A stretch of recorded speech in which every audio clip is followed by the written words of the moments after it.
अस्सलाम वालेकुम to all आगाज़ फैमिली। कैसे हैं आप सब? उम्मीद करती हूँ आप सब खैरियत से होंगे। घर पर वैक्स बनाना, इन दो चीज़ों की मदद से आप आसानी से घर पर वैक्स बना सकते हैं। चीनी 1 कप, लीमू का रस 1 अदद। वैक्स बनाने की तरकीब: चीनी को गर्म करें, लकड़ी के चम्मच से हिलाते हुए चीनी को पिघलाएं और साथ लीमू का रस भी डाल दें। आहिस्ता आहिस्ता इसका रंग तब्दील होना शुरू हो जाएगा और ये ब्राउन हो जाएगी। जब ये गाढ़ी हो जाएगी तो आंच से हटाकर ठंडी कर लें और जब नीम गर्म हो तब इस्तेमाल करें, क्योंकि गर्म वैक्स जिल्द को जला देती है। एक हमवार चाकू की मदद से जिस तरफ बाल हों उस तरफ लगाएं। ऊपर जीन्स या मोटे कपड़े का पीस रख कर दबाएं और बालों के रुख के मुखालिफ सिमत खींच कर उतारें। ख्याल रहे वैक्स करने से पहले आपकी जिल्द मुकम्मल तौर पर खुश्क हो। वैक्स करने के बाद नीम गर्म पानी से धो लें। लेवेंडर ऑयल या कोल्ड क्रीम का इस्तेमाल करें। खुश्क जिल्द के लिए उपटन: सर्दियों के मौसम में अक्सर जिल्द खुश्क हो जाती है और हाथ पाँव खुश्क होने के साथ साथ अकड़ भी जाते हैं, जिसकी वजह से स्किन खुदरी महसूस होती है। इस उपटन से न सिर्फ जिल्द की खुश्की दूर होगी बल्कि स्किन नरम, मुलायम, तरोताज़ा रहेगी। इसके लिए जो हमें चीज़ें चाहिए: हल्दी चुटकी भर, बेसन 1 चम्मच, शहद 1 चम्मच, अर्के गुलाब 4 चम्मच, जैतून का तेल 1 चम्मच। तरकीब: शहद, जैतून का तेल, बेसन, हल्दी, अर्के गुलाब मुनासिब मिकदार में लेकर सब चीज़ों को मिक्स कर लें और पेस्ट बनाकर आहिस्ता आहिस्ता चेहरे पर मलें।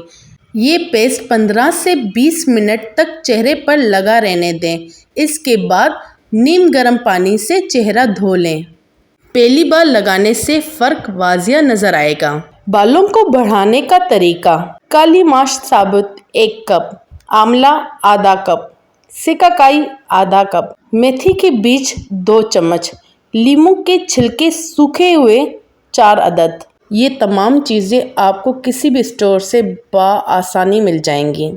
और आप इस हेयर मास्क को किस तरह यूज़ करेंगे मैं आपको आगे बताती हूँ। ये हेयर मास्क आपकी बालों की हेल्थ के लिए बहुत अच्छा है। इसमें सिकाकाई और आंवला इस्तेमाल हो रहे हैं। ये आपके बालों को लंबा बल्कि घना करेगा और 2 मुँहे बालों का भी खात्मा करते हैं और ये आपके बालों की ग्रोथ जो है चंद दिनों में ही होती है। अब इसे इस्तेमाल किस तरह करना है? इन तमाम चीज़ों को पीस लेना है और सुकूफ बना लेना है। फिर ये सुकूफ आधे घंटे के लिए पानी में भिगो देना है और फिर सर पर लगाना है। तकरीबन 5 से 10 मिनट के बाद सर को धो लेना है। इससे बाल लंबे और घने होंगे, बाल गिरना बंद हो जाएंगे। बेकिंग सोडा: पानी की मदद से बेकिंग सोडा का पेस्ट बना लें और चेहरे पर मसाज करते हुए लगाएं और 1 मिनट के बाद ताज़ा पानी से धो लें। इससे आपकी स्किन ताज़ा रहेगी। इस ब्यूटी टिप्स से आपकी स्किन तरोताज़ा रहेगी, झुर्रियाँ कम होंगी, चेहरे के मसाम बंद होंगे। चेहरे की चमक के लिए यानी स्किन में ग्लो पैदा करने के लिए बेहतरीन क्लींजिंग के लिए बादाम और शहद का पेस्ट बना लें और इसमें चंद कतरे लीमू के रस के डाल दें और चेहरे पर लगाएं। ये एक बेहतरीन क्लींजिंग स्क्रब है जो चेहरे को चमकदार बनाता है। आज की कौन सी रेमेडी आपको अच्छी लगी कमेंट करके ज़रूर बताइएगा। मज़ीद टिप्स एंड रेमेडीज़ के लिए मेरा चैनल सब्सक्राइब करें, लाइक करें, शेयर करें और हाँ, बेल आइकन को ज़रूर प्रेस कीजिएगा, जैसे मेरी आने वाली वीडियो आपको मिलती रहे।